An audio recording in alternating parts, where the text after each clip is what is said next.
Ramadan. Thank you for staying with us, dear listeners. We are again here on Salam Media during this special broadcast to discuss the developing situation after Israel struck Iran this morning.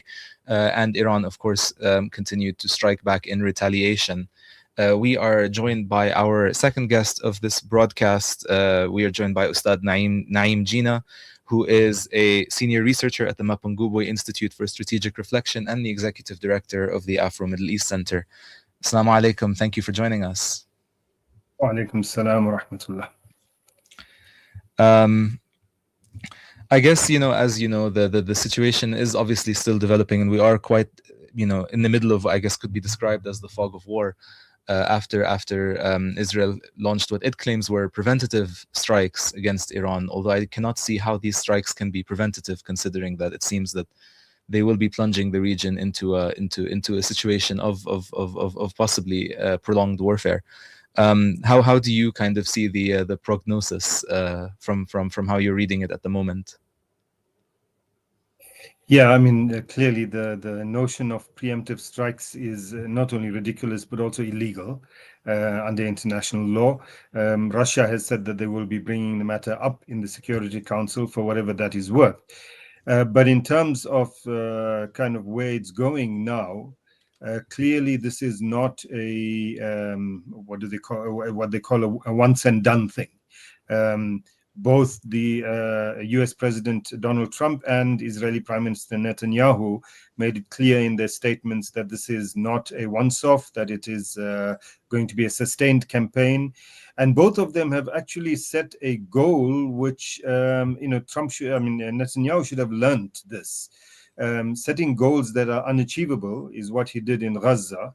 And after 2 years of genocide, didn't manage to achieve those.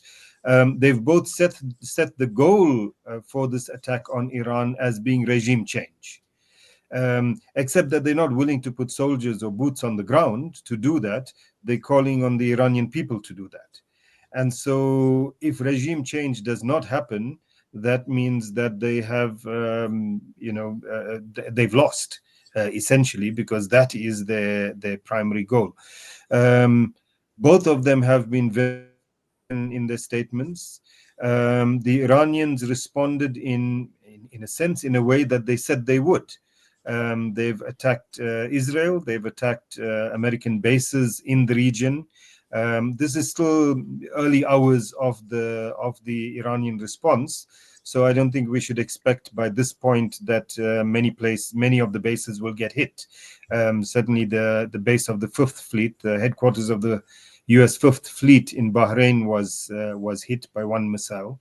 But if we follow how the Iranians behaved in June last year, they will slowly escalate.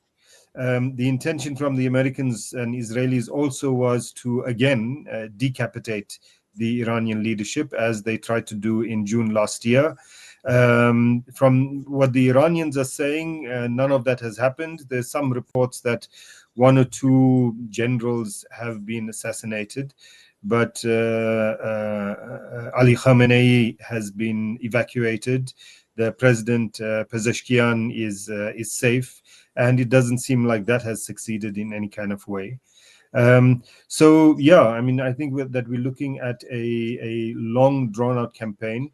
Clearly, from the Israeli side, all gloves are off. Just about an hour ago, they attacked a primary school in one of the towns. I think around 50 people, mostly kids, were killed in that. And the school was attacked directly. So there's no rules. And I think that we'll see that from the Iranian side as well. Of course, the other regional dynamic is that Iran's attacks against territory of its neighbors, so that Saudi Arabia, Qatar, Kuwait, the UAE, Jordan, those have not been welcomed by those countries, and 2 or 3 of them have issued statements condemning the attack. What kind of response we might see, if there is any response, well, we wait to see. Thank you. And I mean, it's really important, I think, to mention and to repeat actually that you just said that, of course, the stated goal here is regime change, which is a difficult end to achieve, especially considering how entrenched the regime in Iran is. I mean, if we compare it even to, for example, the regime of Saddam Hussein, it's a much more sort of deeply entrenched one with multiple different centers of power, as we discussed with our previous guest, actually. Um, it seems as well that the supporters of the I mean, I hesitate to call him the Shah really, because he's not really even the king of his own neighborhood. But the man who calls himself the Shah of Iran, the son of the deposed Shah, the son of the deposed Shah, Reza Pahlavi, seem to have gotten their wish really in what happened today with Israel and the US striking Iran. It's a little bit actually, if we're kind of keeping with this sort of analogy with the Iraq war, it's a bit reminiscent of when members of the Iraqi diaspora at the start of the 2000s advocated for a US invasion in the hope of overthrowing Saddam. And while, of course, that did happen, and I think the world is a better place without Saddam, I don't know if we can, kind of consider that to have been a victory, really, for the Iraqi people in many ways. The last 23 years have been incredibly difficult. What sort of outcome do you foresee in Iran? Either whether the project of achieving regime change is successful or not. What could possibly happen there? And do you see that the possible next regime could be one led by the son of the deposed Shah, who's not the Shah of his own neighborhood, Reza Pahlavi? Reza Pahlavi is like like a man boy who's never worked a day in his life. Really, very foolish and idiotic person. But he's a useful fool for the Israelis, and that's what he has been. It seems that he no longer is necessarily a useful fool for the Americans even. He seems to think that, as you said, he seems to think that he could be kind of the Ahmad Chalabi of Iran. Ahmad Chalabi was this exile in the US, Iraqi exile in the US, who not many Iraqis knew about. Who suddenly, when the invasion began, made himself out to be this great leader who will rescue Iraq rather, was parachuted in to do that, and disappeared from the public eye very quickly. But right now it's not even certain that the Americans will want to parachute Pahlavi into Iran. The very weird kind of position taken both by Netanyahu and Trump in calling for regime change, but basically, mandating the Iranian people to do it. We'll do the bombing from the air, but you need to now get rid of your government. That's not how it happened. That's not how it works, right? That's not how it worked in Iraq. That's not how it works anywhere else. Important point that you made, of course, is that the Iranian system, it's not Iraq of Saddam Hussein. You can't get rid of one guy, even if that guy is called the supreme leader, and expect that the whole thing will collapse. There's multiple centers of power, multiple kind of control mechanisms, etc., multiple committees and commissions that run this whole extremely complex system, that extremely complex kind of democratic, semi-democratic system that Iran is. And getting rid of, you could knock out Ayatollah Khamenei as well as the entire cabinet, and it still won't fall. So that's kind of wishful thinking, also a bit foolish in setting that kind of a target for yourself, and not understanding that it's virtually unachievable. But your question in terms of where it goes from here, look, I think that there are a couple of sections of Iranian society that will see this as an opportunity. One is the so-called Mujahideen Khalq organization. This is an organization that's been around from the 1970s. After it bombed a few government installations, was then banned, has been in exile for a while in Iraq, Saddam's Iraq. then in France, and then in other places. It's essentially become a cult now around the leader. But it seems that of late they've been supported by certain groups in Europe. They were supported in June last year. And they, some of the ones that had weapons that they were using on the streets, and so it's quite possible that they would have some people at least, and you don't need many people to create chaos. They have some people in Iran at least that will pull out guns and start shooting, etc. So that's one element. The other element is the what's it called? JPAC, the Kurdish group, the Kurdish secessionist group, which Israel has been making overtures to recently, and I think has made overtures to in the past as well. It's not entirely clear. PJAC, sorry, not JPAC. It's not entirely clear whether PJAC's leadership is accepting those overtures, but they also were on the streets in June last year, armed and firing at security forces, etc. And the third group is much smaller than that even, is a Baluch separatist group, also armed, and they might also come out on the streets. Apart from that, I don't see the majority of Iranians actually coming out in support of this attack. What we saw in June last year was masses of people, Iranians, actually coming out in support of the regime. And when you look at the people who are there, sorry to be stereotyping people, but when you look at the kind of people who are there, these were probably people who a few months before would have engaged in protests against the state. But when the country is attacked, when the nation is attacked, Iranians band together. This has happened in the past as well. So these three groups, it's possible that they would come out. I think that without the kind of, you use the term fog of war, but without the fog of protests, as we saw a few months ago, and ordinary Iranians kind of staying in their homes, these armed groups will be much easier for the Islamic Republic Guard Corps to pick out on the streets. And so I don't think that that's going to get very far, really. So that's within Iran. I don't see the regime as being as vulnerable, and by regime I mean the kind of big system. I don't see the regime as being as vulnerable as Netanyahu and Trump seem to dream about. It's much more entrenched than that. Its capacity, both internally and externally, is much stronger than they seem to think. Externally, the attacks against neighboring countries is, for me, interesting, because I thought that Iran would hold back on that for a while. Once a particular base in a particular, the base in Saudi Arabia, for example, is used for refueling, then that becomes a target. But they started off right at the beginning. I think what they are doing with these initial attacks, and clearly they're not using great weaponry, all of these, except for the one that landed in Bahrain. I think that's the only one. All the other missiles, Qatar, Saudi Arabia, etc., they were all struck down before they hit their targets.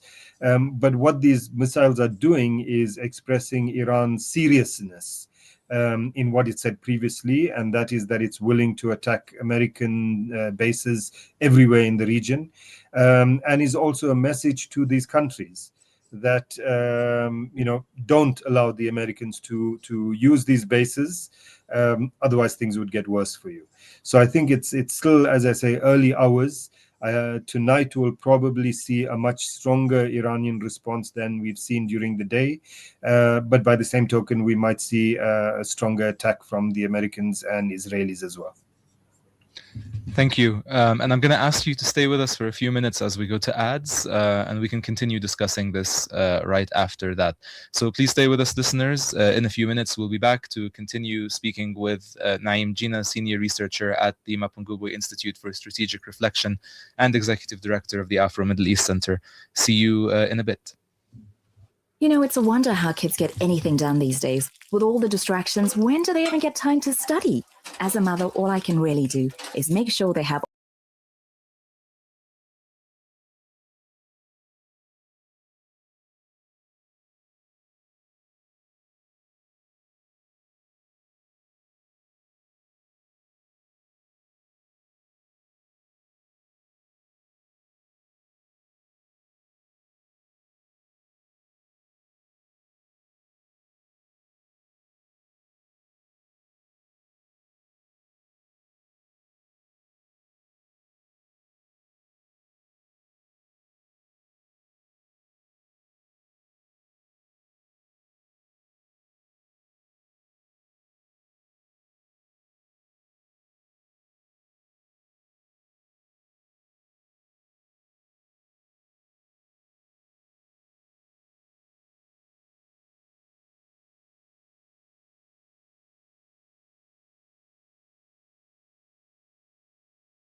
spiritual companion this Ramadan.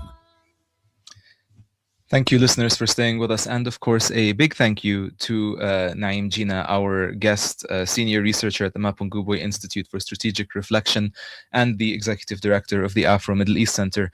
Of course, dear listeners, I must also remind you that you are welcome to join the conversation with your comments, questions, and thoughts.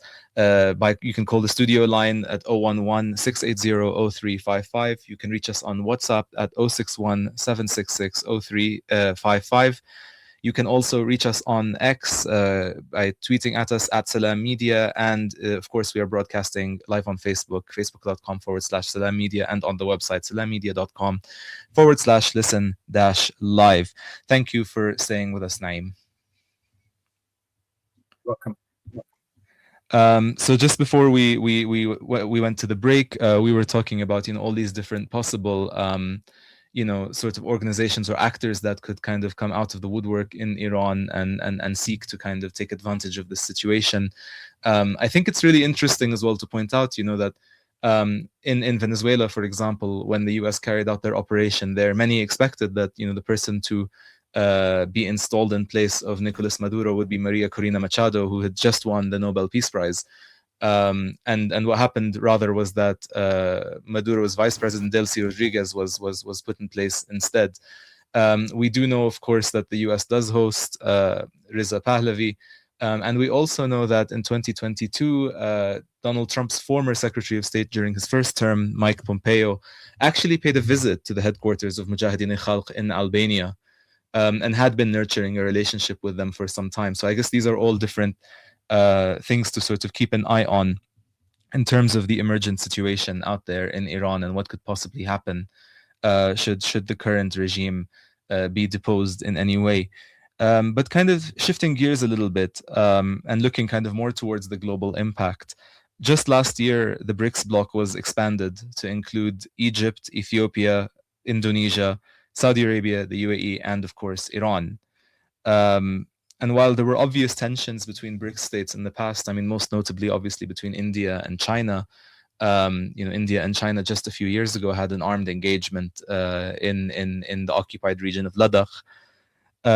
This, however, seems to be the largest example to date, I guess, of violence taking place between BRICS states, with Iran striking targets in the UAE and Saudi Arabia, both fellow BRICS members. What does this mean for the bloc, and how does this impact the relevance of the bloc in terms of achieving its objectives? So BRICS is still not a political bloc. I mean, it started off as an economic, it remains so. politically very divergent. You mentioned India and China being at odds with each other. India is also very close to the United States. India is also very close to Israel. Modi visited Israel a few days ago, and regards Netanyahu as his brother or some kind of thing. Of course, And Israel is the fatherland and India is the motherland, as we've been informed. yes, yes. Very just as a slight diversion, very interesting on the Afghan Pakistani thing is Mhm. that Trump made a statement basically supporting Pakistan against these terrorists, and Netanyahu made a statement when Modi was there supporting Afghanistan. So the Zionists are now expressing support for the Taliban. It doesn't sound reasonable, but nothing in the world right now does. So I don't think that we'll see any kind of a BRICS response either way. What we will see is individual member states of BRICS taking individual positions. India will support Israel and the United States. Russia has already come out with a statement supporting Iran. China will do so at the United Nations Security Council when it comes up, and support Russia in that regard. It might not make a big statement now, or it might. Its style is a bit different, but we know that China has been supplying some material to Iran in the past few weeks. South Africa will probably express concern, but not take any sides, because it also is looking over its shoulder at the United States, even if it might want to support Iran. And the other BRICS parties are in some or other way affected. Ethiopia, of course, is pro-Israeli. So we can't expect any kind of a political response or united political response from BRICS. That's not going to happen. Thank you. And I mean, given that Trump has really tried to position himself as something of a peacemaker since he's come back into power in the U.S., even though in a really ham-fisted way. I mean, to be fair though to Trump, I mean, he is the winner of the very prestigious FIFA Peace Prize, which has never been awarded before ever in history, and probably will never be awarded ever in history after this. And he was gifted the Nobel Peace Prize. Absolutely, by Maria Corina Machado, who he then did not make the president of Venezuela. Yes. And so I don't know, it seems that was a very one-sided transaction. What does it mean? I mean, it's almost a silly question, but I think it's worth kind of exploring just to kind of debunk this bizarre myth that he's trying to create. Given the so-called victories that he achieved in mediating between India and Pakistan, and attempting to kind of carry out some mediation in the DRC. Although earlier this week we did cover that on the show and spoke about how hollow that attempt at mediation is. But what does it say? I mean, about his so-called credentials of being a peacekeeper or a peacemaker, rather.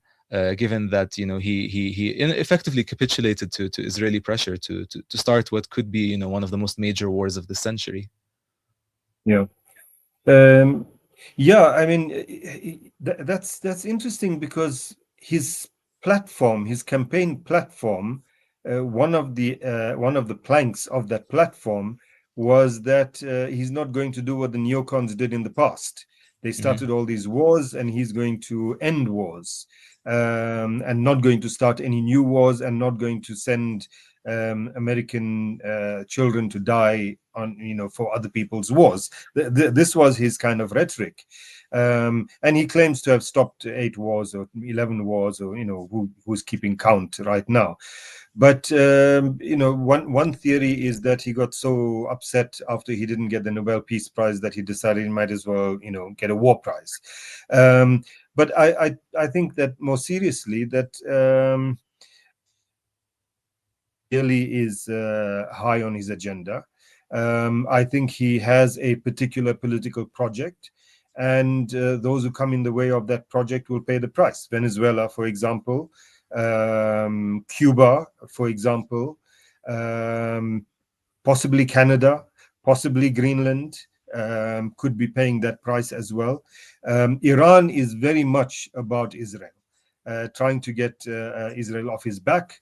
I think he regards Israel as a bit of a liability for himself, but at the same time, Israel has great support in his electoral base, and so he needs to do something.